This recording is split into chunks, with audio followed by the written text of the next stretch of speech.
ये कहानी 1995 में आगरा की एक गर्ल्स कॉलेज में घटी दिल दहला देने वाली बेहतरीन प्रेम कहानी जिन और एक गर्ल कॉलेज की लड़की नरगिस की है।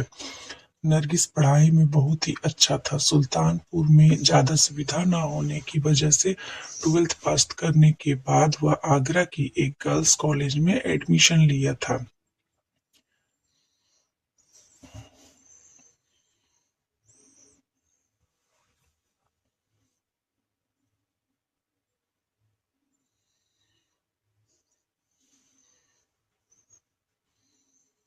नरगिस 1995 की मार्च में पहली पहली बार गर्ल्स कॉलेज की अपने नए हॉस्टल में रहने के लिए आया था। नरगिस उस हॉस्टल में नए थी, इसलिए अभी तक उससे ठीक से किसी का दोस्ती नहीं हुआ था। सिर्फ नरगिस का रूम पार्टनर रेशमा की शिवा रेशमा भी बहुत ही अच्छी लड़की थी। कुछ दिनों के बाद रेशमा और नरगिस बहुत ही अच्छे दोस्त बन गए थे। नरगिस और रेशमा दोनों ही बहुत ही खूबसूरत थी, लेकिन नरगिस ज्यादा खूबसूरत थी।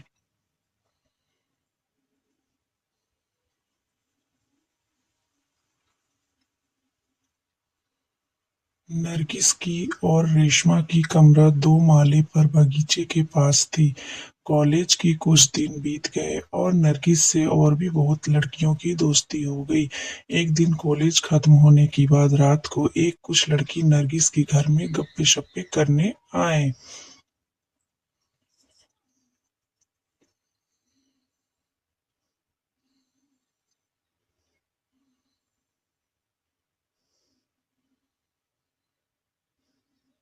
उन्हीं में से एक लड़की ने कहा कि अरे नरगिस, तुम्हें पता है यहाँ की लोग कहते हैं कि यहाँ बहुत सारे भूत प्रेत और आत्मा भटकती रहती है, और ये कॉलेज बहुत सालों पहले अंग्रेजों ने कब्रिस्तान के ऊपर बनाया था। सुनने को आता है कि अंग्रेजों ने कॉलेज बनाने के लिए बहुत सारे जगह की तलाश की थी, लेकिन अंग्रेजों को यहाँ पे कोई भी अच्छा जगह नहीं मिलने के कारण बहुत लोग इसी कब्रिस्तान को चुना और यहाँ कॉलेज बना दी।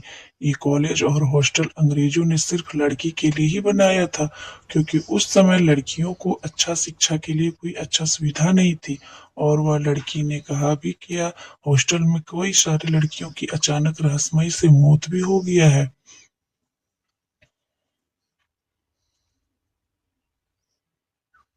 इसलिए हॉस्टल की बहुत से कमरे में ताला लगा हुआ है और ये कमरे बहुत सालों से बंद पड़ा है।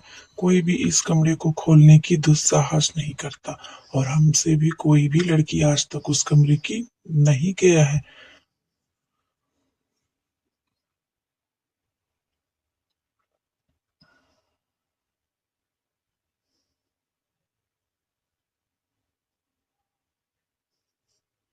ये बात तो रेशमा को भी पता है। रेशमा, तुमने नरगिस को ये बात नहीं बताई? रेशमा ने कहा, नहीं, मैंने आज जानबूझकर नरगिस को ये बात नहीं बताई, क्योंकि वह नई नई आई हो और डर ना जाए, इसलिए यह बात मैंने नरगिस से छुपाई है। लेकिन ये बात को नरगिस ने नजरअंदाज कर दिया और कहा, मैंने इस सभी बातों पर और भूत प्रेत पर आत्मा पर बिल्कुल भी विश्वास नहीं करती। आज के जमाने में अभी भी ये सब बातों पे कोई विश्वास करता है? हमें तो नहीं लगता। और आप लोगों भी ये बातों पे विश्वास मत करो। ये सिर्फ एक कहानी है और कुछ नहीं। फिर भी बाकी लड़कियों ने नरगिस को कहा, तो जो भी है तुम थोड़ा सतर्क ना होना और रात को अकेले कमरे के बाहर मत निकलना। ये कहते हुए सभी लड़कियों ने अपने अपने कमरे में सोने के लिए चला गया। रेशमा ने नरगिस को कहा, बातें करते करते आज बहुत रात हो गया है, अभी पढ़ाई करने की कोई जरूरत नहीं है, सो जाओ। तभी रेशमा ने कमरे की लाइट ऑफ कर दी और दोनों सो गए।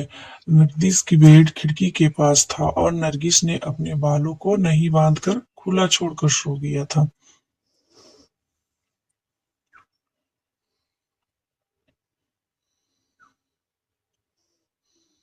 लोग कहते हैं कि लड़कियों की बाल रात को सोते वक्त खुला नहीं रखना चाहिए, क्योंकि लड़कियों की आवाज बालों से जिनात बहुत ही आकर्षित होता है। हमने पहले ही बताया कि नरगिस दिखने में बहुत ही खूबसूरत थी और उसके बाल भी बहुत लंबे लंबे और काले थे। नरगिस सो रही थी और खिड़की से आए ठंडी ठंडी हवा से उसकी आंखें बुझ रहा था और वह नींद की नशा में थी। तभी उसे एहसास हो रहा था कि कोई उसके बालों पर हाथ बुला रहा है। नरगिस ने नींद की नशा में सोचने लगी कि शायद उसकी माँ ने, और नींद में कहने लगी, मम्मी मुझे थोड़ा सोने दो ना, मुझे नींद आ रहा है। इतना ही करते हुए अचानक उसे याद आया कि मैं तो हॉस्टल में हूँ और यहाँ मम्मी कहाँ से आएगी।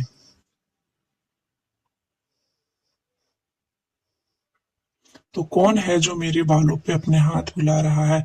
यह देखने के लिए नरगिस ने जैसे ही आंखें खोली तभी वह किसको जिसको देखा उसको देखते ही बहुत जोरों से चिल्लाने वाली ही थी कि तभी नरगिस के मुंह पे वह हाथ रख दिया।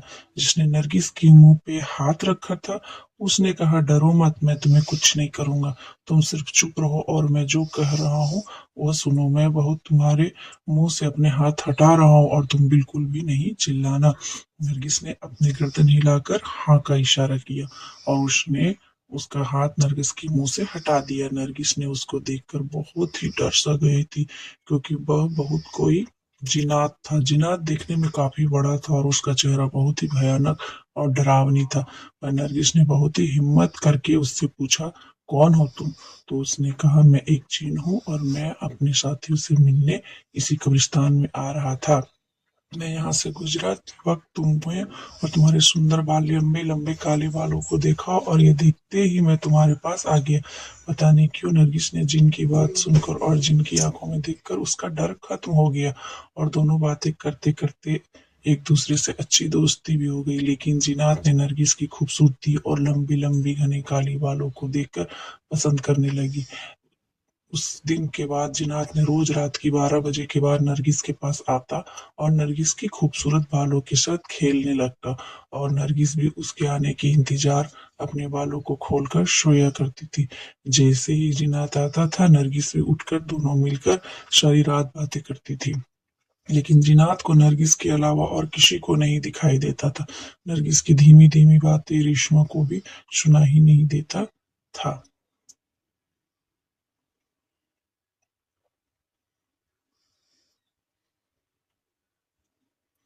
और रेशमा जब नरगिस पूछता था तो नरगिस ने कहता था कि ऐसी कोई बात नहीं है। रेशमा ने उसे पागल समझने लगा था क्योंकि रेशमा ने सोचा थी कि नरगिस ने रात को नींद नहीं बातें करती है। ऐसा करते करते कुछ महीने बीत गए। अब नरगिस भी जिनात को पसंद करने लगी थी, इसलिए हर रोज 12 बजे जिनात के इंतजार में बैठी रहती थी और जिनात आने के बाद दोनों मिलकर ढेर सारे बातें करने लगते थे। रोज रात को जागने की वजह से नरगिस सुबह बहुत ही देर से उठती और उसका कॉलेज भी रोज छूट जाता था। एक रात को नरगिस सो रही थी और जिनात आकर नरगिस की बालों के हाथ खेलने लगा। तभी रेशमा ने देखा कि नरगिस की बाल अचानक हवा में उड़ने लगी। ये देखकर रेशमा में बहुत ही डर समा गया और बहुत सुबह होते ही रेशमा अपने रूम बदल लिया। कोई भी नरगिस के साथ रहने को राजी नहीं थे। सभी नरगिस से डरने लगे थे। कुछ दिनों के बाद नरगिस के माता पिता नरगिस से मिलने उसके हॉस्टल में आए। तभी रेशमा और उनके कुछ दोस्तों ने मिलकर नरगिस के माता पिता की सारी बात बता दिया। पता नहीं किससे नरगिस ने सारी रात बात करते थे और किस तरह नरगिस की बाल हवा में उड़ने लगे थे। नरगिस की माता पिता सारी बात समझ चुके थे, इसलिए नरगिस की माता पिता ने नरगिस के बाल काट कर छोटे छोटे करा देते हैं। नरगिस ने अपने बालों को नहीं कटवाना चाहती थी क्योंकि नरगिस को पता था कि जिनात को उसके बाल सबसे ज्यादा पसंद थे, इसलिए वह बाल कटवाने के लिए मना करे जा रही थी। लेकिन नरगिस के माता पिता ने जबरदस्ती उसके बाल काट दिए। और जब रात हुई तब रोज की तरह वह जिनात नरगिस के पास आया। जिनात ने देखा नरगिस की अपने बालों को कटा दिए। ये देखकर जिनात को बहुत ही गुस्सा आया।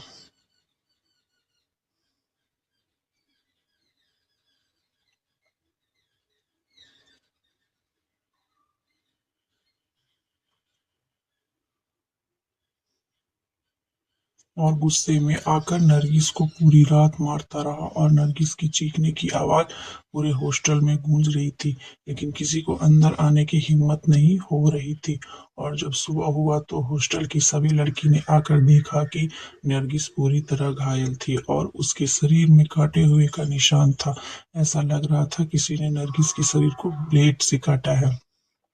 इस घटना के बाद नरगिस की माता पिता अपने घर सुल्तानपुर लेकर चला गया और वहां एक मौलाना को दिखाकर फिर से सब कुछ ठीक कर दिया।